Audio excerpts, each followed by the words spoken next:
안녕하세요, 여러분. 좋은 시간 보내고 계신가요? 오늘은 지난 시간에 이어 김승호 회장님의 저서 돈의 속성 중 세상의 권위에 항상 의심을 품어라라는 내용으로 함께 생각해 보고자 합니다.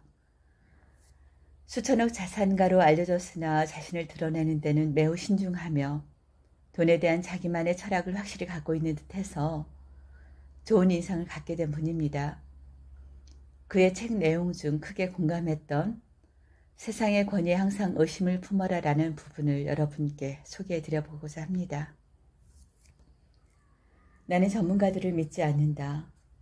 변호사나 의사, 회계사, 혹은 투자 전문가, 은행의 뱅커 같은 전문가들의 의견이나 제안에 언제든 의심을 버리지 않는다. 고위 정치인, 유명 작가, 대기업 경영인, 연예인 하는 말에 무게를 더 두지도 않는다. 그들이 가는 식당이라고 굳이 찾아본 적도 없다. 이곳에서 어떤 영화를 찍었다고 자랑한다고 그 동네가 더 아름다워 보이지도 않는다. 나는 생각보다 거만한 사람이다. 유명인이 좋아하는 음식이 내 입맛과 맞는지도 모르겠고 그가 묵었던 호텔방에 내가 묵었다고 해서 내 품격이 더 올라가는 것도 아니다. 그들의 유명세나 세상의 영향력이 내게 개인적인 영향을 끼치지 않는다. 아무리 전문가의 의견이라고 해도 다른 전문가가 다른 의견을 가진 것을 알고 난 후부터는 의사, 변호사, 회계사, 투자 전문가, 종교인들의 모든 의견은 그저 하나의 의견일 뿐이라고 생각한다. 아무리 고급 전문 용어로 포장되어 있어도 겁먹지 않는다.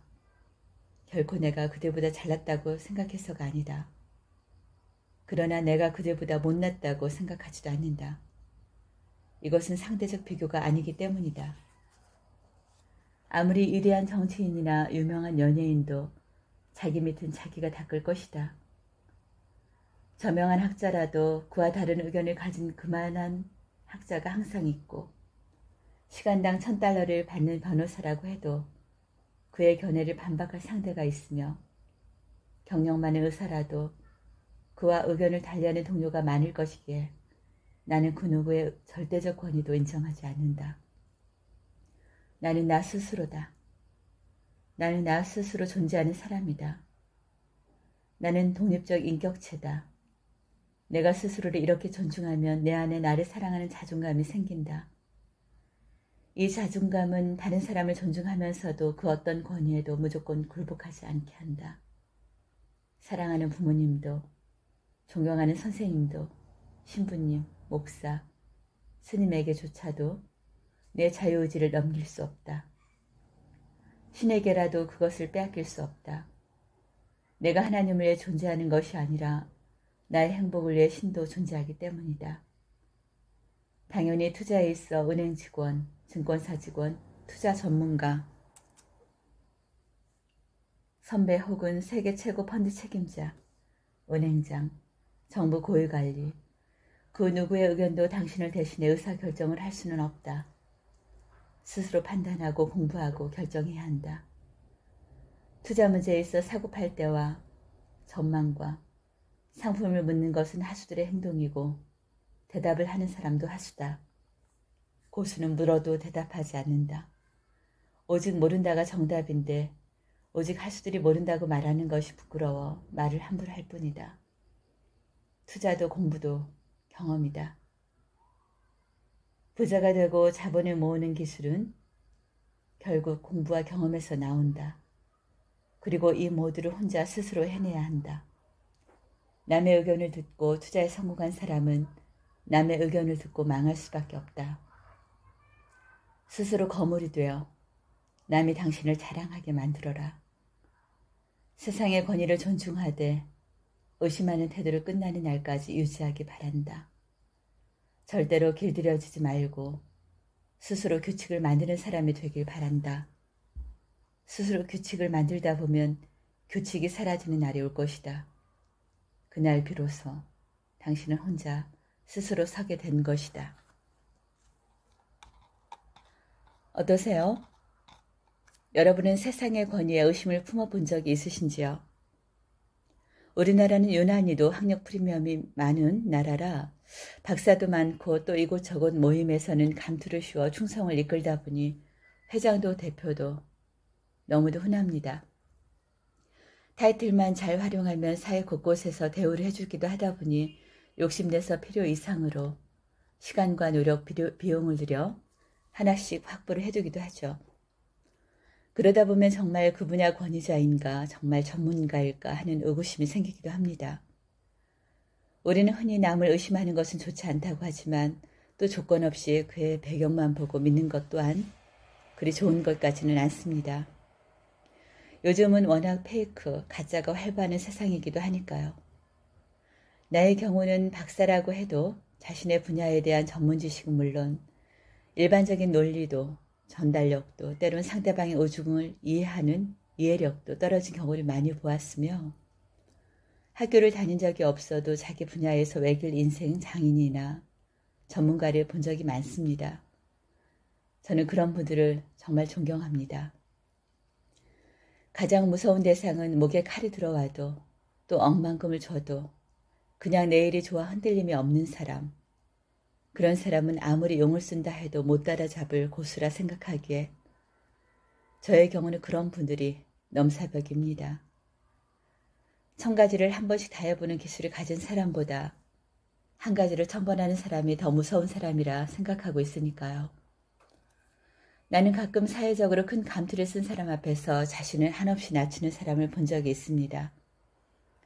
심하게 말하면 비굴하게 엎드리는 사람들이었죠.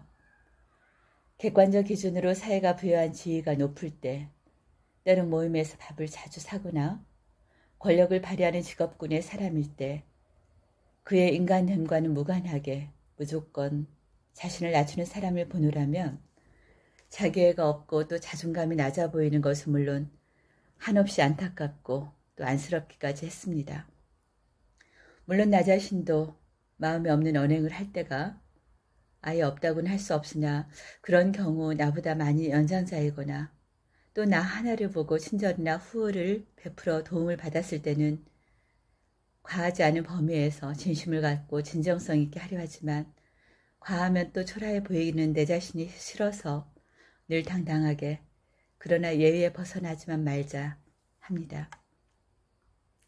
나는 늘 당당하게 살 것이며 오늘도 내일도 내 자신으로 살자고 늘 다짐하면서 그러면 조금 자유로워지기도 합니다. 언젠가 시니어 유튜버인 박만리 할머니의 나는 그저 내 장단에 맞춰 춤을 추면 그만이다.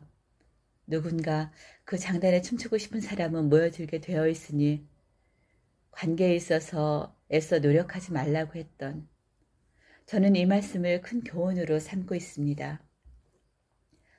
돈의 속성은 인간이 살아가는 데 있어 필요한 경제, 곧 돈에 대한 그리고 그것을 운영하고 그것으로부터 자유를 원하는 사람에 대한 생각 등 돈과 성공을 쫓지만 인간이 갖추어야 할 기본 마음, 가짐 등 철학이 깊이 숨어 있다고 생각했습니다. 또 세상의 권위에 대한 나의 생각과도 같아 크게 공감했고요. 김송 회장님의 그의 저서 앞머리에 이렇게 자신의 필체로 적어두었습니다.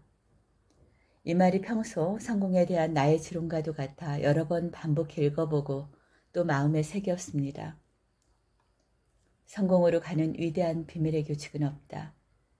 성실하고 약속을 잘 지키고 허세를 부리지 않고 친절을 베푸는 것과 같은 작은 비밀이 있을 뿐이다. 돈의 속성은 돈을 대하는 우리의 태도와 자세를 돌아보며 순간순간 자신을 어떻게 비우고 채우며 성장 그리고 발전시킬 것인지에 대한 그분의 노하우가 많이 심어져 있는 자기 개발서이자 삶에 대한 현실적인 철학서 같습니다.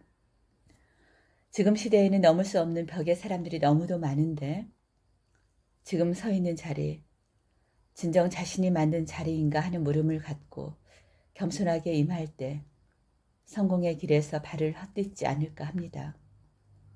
바다는 메워도 사람의 욕심은 메울 수 없다는 말이 있죠. 남과 비교하면 우리는 죽을 때까지 부자가 되지 못할 것입니다. 내가 기준을 정하면 분명 오늘도 나는 부자입니다. 남에게 베풀 수 있는 삶. 나 역시도 주어진 자리에서 그 물음을 항상 답하며 살려고 노력합니다. 다시 한번 성공으로 가는 위대한 비밀의 규칙을 되뇌어봅니다. 여러분도 한번 따라해 보실래요?